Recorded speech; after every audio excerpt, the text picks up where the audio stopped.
I just got back from the Apple store picking up my pre-order for the iPhone 13 mini. Coming from the mint iPhone 12 mini, 64GB, upgrading to the iPhone 13 mini, 128GB in the nice new blue.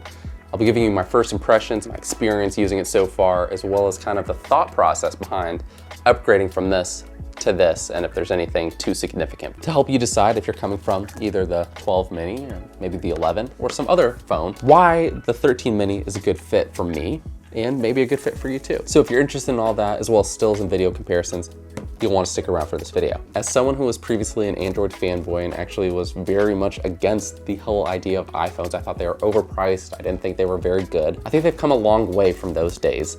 And in fact, right now with their new processors and arguably the best cameras on a phone and best software experience, I think the iPhone 13 mini is the best brand new, no compromise phone that you can get right now. So before we get into the camera comparison, which I know a lot of you want, and if you want to just skip to that, that's the timestamp down below to find that. Let me tell you about the physical comparison between the two. This is probably important for a lot of people. Do your previous generation cases work for the new phones? So let's start with that.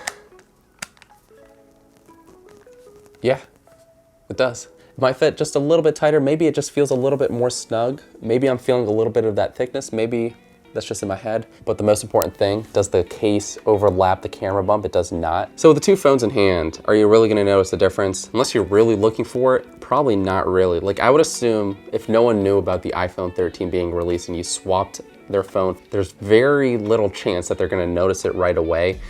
The camera bump might possibly be one of the areas that gives it away. Is the notch being smaller that significant of a difference? Not really.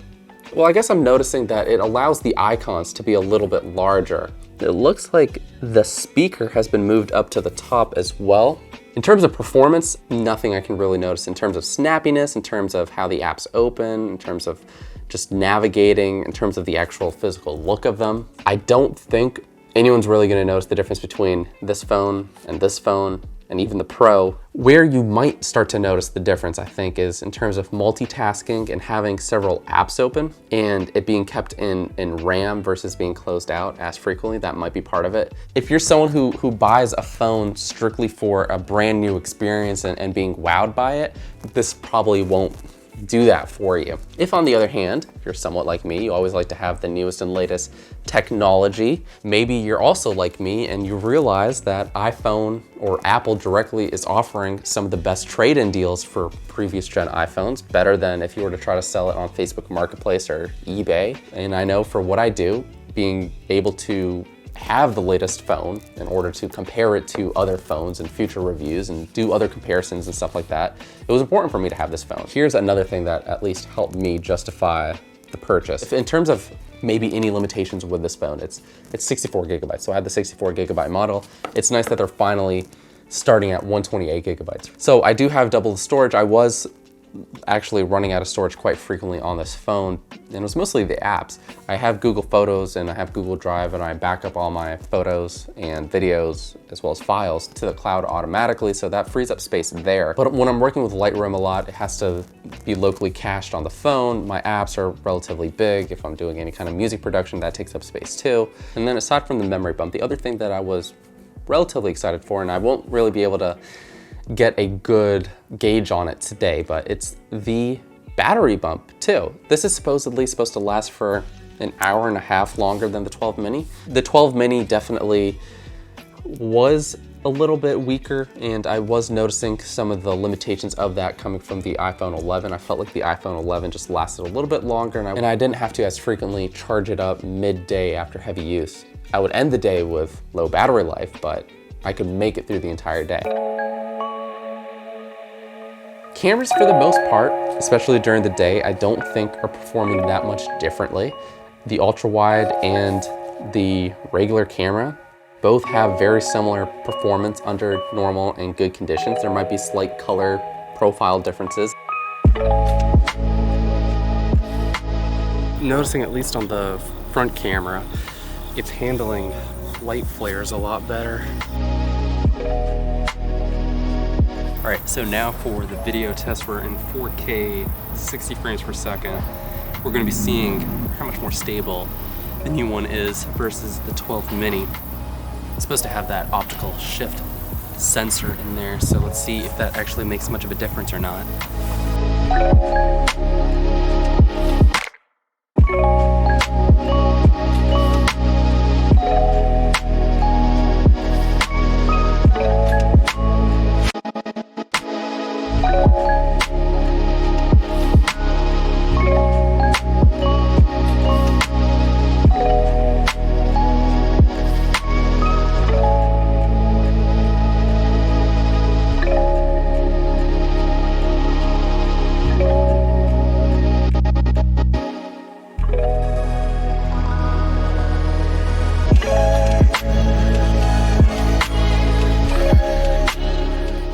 So not a lot of people know, but you can actually do the cinematic mode with the selfie camera. I think it's doing a relatively good job at blurring out the background, honestly. It's actually not that bad.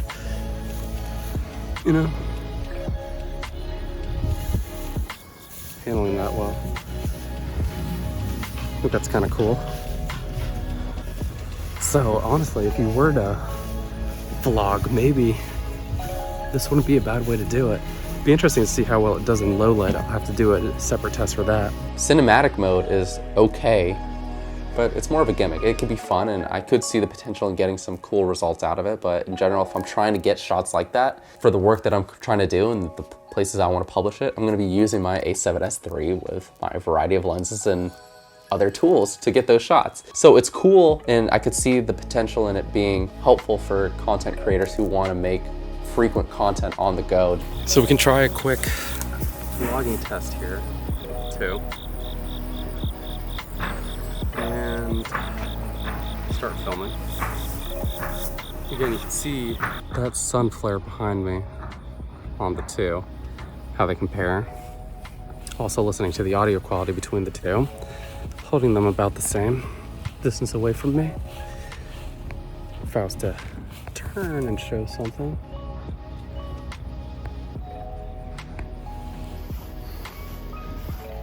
Turn, and a sun flare behind me. How are the two holding up? Can we switch to wider now? No, we can't while we're filming in the front-facing camera. This is all you can do.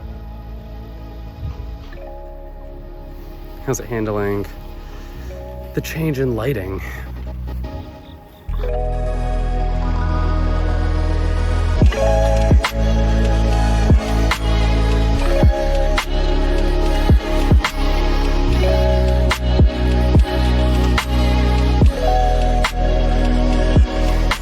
But that's been my experience with these phones thus far. Again, this has been a very unscripted, a very quick and raw look at the two phones side by side and my thoughts on them. Hopefully this video was helpful. Hopefully you're able to get something out of this. Beyond this video, I'll be doing a lot more detailed and more scripted comparisons side by side between the phones, as well as some other devices as well. If you're new to the channel, I do a lot of tech reviews actually, between microphones, cameras, lenses, all that cool stuff. So if you're into that too, be sure to subscribe because I have a lot more of that content coming out in the next couple weeks. Thank you again for checking out this video. Be sure to like and subscribe to the channel if you're new. And until the next one, I'll catch you later.